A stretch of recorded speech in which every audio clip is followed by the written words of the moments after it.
स्वागत छ भाइ बहिनीहरूलाई नेपाल अनलाइन स्कुलमा। आजको हाम्रो यस भिडियोमा हामीले कुरा गर्नेछौँ ट्रायल ब्यालेन्स। ट्रायल ब्यालेन्सको हामीले आज क्वेसन्सहरू गर्नेछौँ है त।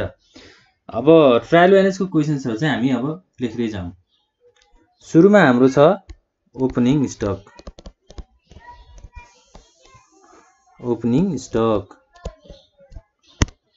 त्यसपछि हाम्रो छ पर्चेजेस, सेल्स, सन्ड्री डेब्टर्स, त्यसपछि सन्ड्री क्रेडिटर्स हैन। त्यसपछि हाम्रो सेल्स रिटर्न,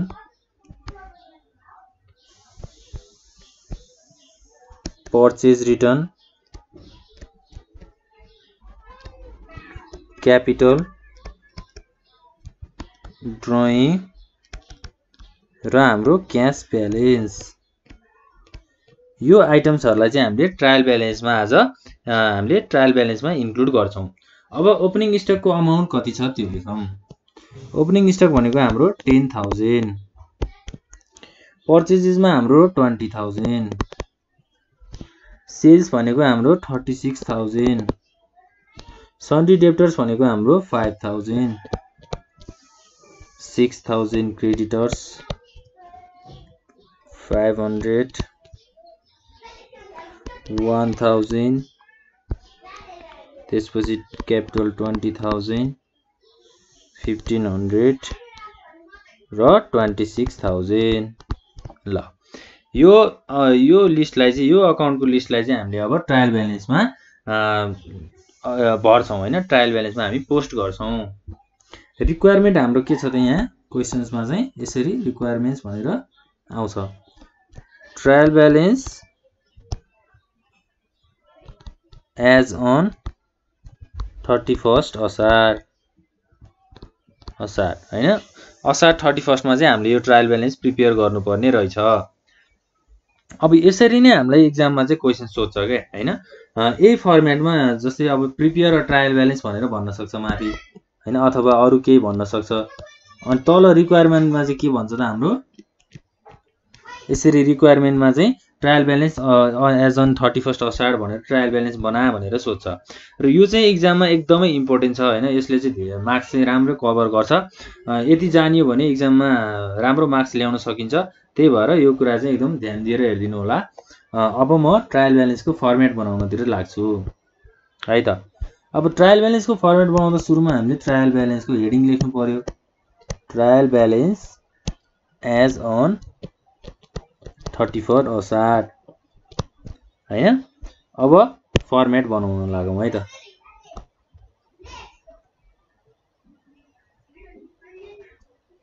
ल ट्रायल ब्यालेन्सको फर्मेटमा हाम्रो सुरुमा के हुन्छ त सिम्बल नम्बर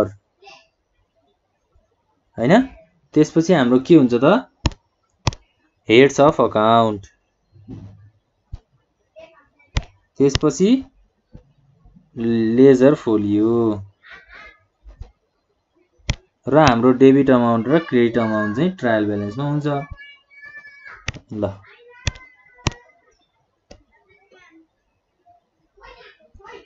यो चाहिँ हाम्रो ट्रायल ब्यालेन्सको फर्मेट। अब हाम्रो सिम्बल नम्बर हुने भयो, हेड्स अफ अकाउन्ट, सिम्बल अथवा सिरियल नम्बर पनि भनेर भन्छौँ हामीले। त्यसपछि हाम्रो लेजर फोलियो, डेबिट र क्रेडिट हैन। यही फर्मेटमा चाहिँ हामी ट्रायल ब्यालेन्स प्रिपेयर गर्छौँ। सुरुमा हाम्रो के छ त अब ओपनिङ स्टक हैन। ओपनिङ स्टक चाहिँ जहिले पनि हामीले फर्स्टमा लेख्नुपर्छ। ट्रायल ब्यालेन्सको जहिले पनि आइटम्सहरू लिस्ट गर्दा फर्स्टमा चाहिँ हामीले ओपनिङ स्टक लेख्नुपर्छ। जस्तै यो ओपनिङ स्टक यहाँ नभएर हाम्रो लास्टमा ओपनिङ स्टक भनेर सोधेको भए हामीले त्यो ओपनिङ स्टकलाई पनि ट्रायल ब्यालेन्स बनाउँदाखेरि चाहिँ फर्स्टमै लेख्नु पर्थ्यो हैन। फर्स्ट कोलममा चाहिँ हामीले 1 नम्बरमा के नै लेख्नुपर्छ त ओपनिङ स्टक भनेर लेख्नुपर्छ। यो चाहिँ हाम्रो ट्रायल ब्यालेन्सको रुल्स। ओपनिङ स्टक कति छ त हाम्रो 10,000 हैन। ओपनिङ स्टक भनेको के हो त आफ्नो कम्पनीमा आफ्नो बिजनेसमा लगानी गरेको स्टक हैन। त्यो भनेको के हो त आफ्नो सम्पत्ति हो।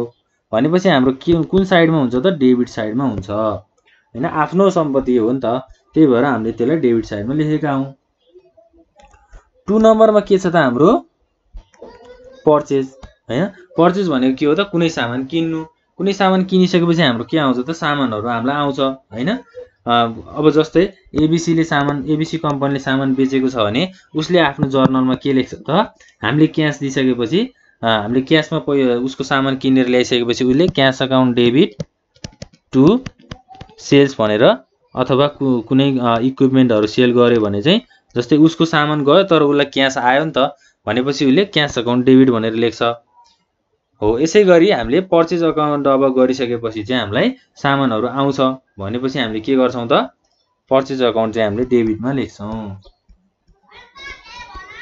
पर्चेज अकाउन्ट 20,000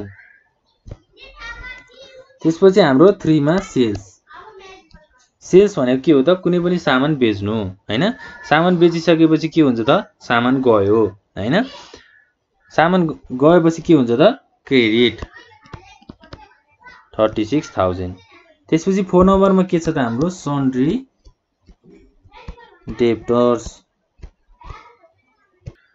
अब डेब्टर्स भनेको चाहिँ के हो त जसले चाहिँ पैसा पाउँछ हैन जसले चाहिँ पैसा लिन्छ त्यसलाई चाहिँ हामीले के भन्छौं त डेब्टर्स भनेर भन्छौं अब डेब्टर्सले पैसा लिने भइसकेपछि के हुन्छ त उसको डेबिट हुन्छ नि त पैसा आयो नि त हैन आइसकेपछि हाम्रो डेबिट साइडमा हामीले लेख्छौं 5,000 हाम्रो डेब्टर्सको अमाउन्ट कति छ त 5,000 त्यसपछि हाम्रो के छ त सन्ड्री क्रेडिटर्स चाहिँ के हो त एउटा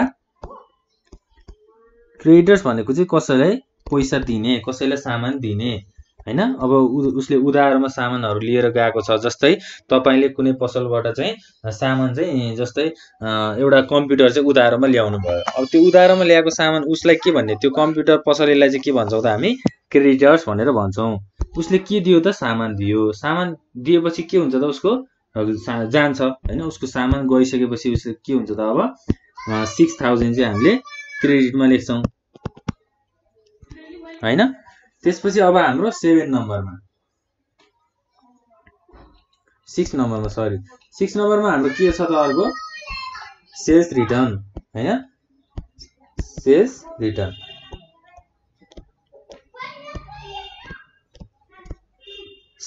चाहिँ हाम्रो अब कति छ त 500 हैन अब कुनै पनि सामान सेल्स भएर गइसकेपछि जस्तै माथि हामीले 36,000 सेल्स भएर गएको थियो भनेका थियौ हैन त्यसलाई हामी क्रेडिटमा राखेका थियौ अब त्यो गएको सामान चाहिँ 500 पर्ने सामान चाहिँ फेरि फिर्ता आयो रे फिर्ता आइसकेपछि के हुन्छ त अब हामीले त्यसलाई कहाँ राख्नु पर्छ त डेबिटमा राख्नु पर्छ सामान आयो नि त हैन आएपछि हामीले त्यसलाई डेबिटमा राख्छौं 500 ल 7 नम्बरमा हाम्रो के छ त आइटम पर्चेज रिटर्न हैन पर्चेज भनेको हामीले के हो किन्नु अब पर्चेज रिटर्न भनेको के गर्नु त फिर्ता गर्नु अब जस्तै हामीले 10,000 को सामान किनेर ल्याएको छौं भने यहाँ के भनेको छ त 1,000 को सामान चाहिँ फिर्ता गएको छ भनेपछि 1,000 पर्ने सामान चाहिँ ल ड्यामेज भएर फिर्ता गएको नि हुन सक्छ बढी भएर फिर्ता गएको नि हुन सक्छ हैन हो त्यही भएर पर्चेज रिटर्न चाहिँ अब हामीले कहाँ इन्ट्री गर्छौं त क्रेडिट साइडमा इन्ट्री गर्छौं पर्चेज रिटर्न हैन 1000 को चाहिँ हाम्रो फिर्ता भएको छ सामान त्यही भएर हामीले क्रेडिट साइडमा लेख्यौं अब 8 नम्बरमा हाम्रो के छ त क्यापिटल भनेको के हो त लगानी गरेको लगानी कहाँ गरेको त अब बिजनेसमा गरेको हुन सक्छ हैन अरु कतै गरेको हुन सक्छ भनेपछि हामीले क्यापिटललाई कहाँ लेख्छौं त क्यापिटल भनेको चाहिँ जहिले पनि हाम्रो क्रेडिटमा हुन्छ क्यापिटल गर्दा के जान्छ त हाम्रो पैसा जान्छ हैन पैसा हाम्रो लगानी चाहिँ जान्छ भनेपछि हामीले त्यसलाई के गर्छौं त क्रेडिट साइडमा इन्ट्री गर्छौं 9 नम्बरमा हाम्रो के छ त ड्रइङ भनेको के हो त पैसा निकाल्नु हैन कुनै पनि अब आफ्नो पर्सनल युजको लागि पैसाहरु कुनै बिजनेसबाट निकालियो भने त्यसलाई हामीले के भन्छौं त ड्रइङ भनेर भन्छौं ड्रइङलाई हामीले पैसा अब जस्तै हामीले ड्रइङको चाहिँ यहाँ कति छ त अमाउन्ट 1500 हैन 1500 चाहिँ हामीले अफिसबाट आफ्नो पर्सनल युजको लागि निकाल्यौ भने त्यसलाई हामीले ड्रइङ भनेर भन्छौँ र पैसा निकालिसकेपछि के हुन्छ त डेबिट हुन्छ। पैसा हामीलाई आयो, जसले हामीलाई जुन बिजनेसले हामीलाई पैसा दिनुपर्ने थियो उसको गयो भनेपछि के हुन्छ त डेबिटमा चाहिँ हामीले राख्छौँ। 10 मा हाम्रो के छ त क्यास ब्यालेन्स। क्यास ब्यालेन्स भनेको चाहिँ आफ्नो पैसा हैन। क्यास भनेको के हो त जहिले पनि आफ्नो सम्पत्ति हैन। सम्पत्ति भइसकेपछि के हुन्छ त जहिले पनि डेबिट साइडमा हुन्छ। 26,000 चाहिँ हाम्रो क्यास ब्यालेन्सको कुराहरू छ। ल यो इन्ट्रिजहरूलाई चाहिँ हामीले ट्रायल ब्यालेन्समा यसरी इन्ट्री गरिन्छ हैन। पहिला हामीले हेडिङहरू लेख्छौँ र हामीले असार 31 को चाहिँ अहिले ट्रायल ब्यालेन्स बनाइरहेको छौँ र यसरी चाहिँ हामीले ट्रायल ब्यालेन्सको लिस्टहरू चाहिँ तयार पार्छौँ। एउटा ट्रायल ब्यालेन्स प्रिपेयर गर्ने तरिकाहरू चाहिँ यस्तो छ। अब हामीले के गर्छौँ त लास्टमा टोटल गर्छौँ। टोटल गर्दा हामीले के हुनुपर्छ त डेबिट र क्रेडिट चाहिँ हाम्रो ब्यालेन्स चाहिँ इक्वल आउनुपर्छ, होइन भने हाम्रो कुनै इररहरू चाहिँ छ भनेर हामीले बुझ्नुपर्छ। जस्तै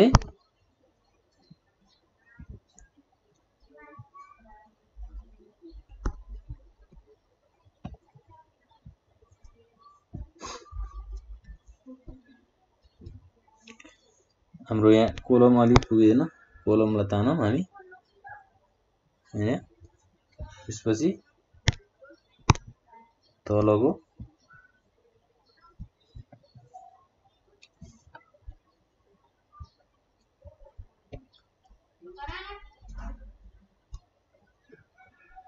ल टोटलमा हाम्रो अब कति आयो त हामी त्यो हेरौँ।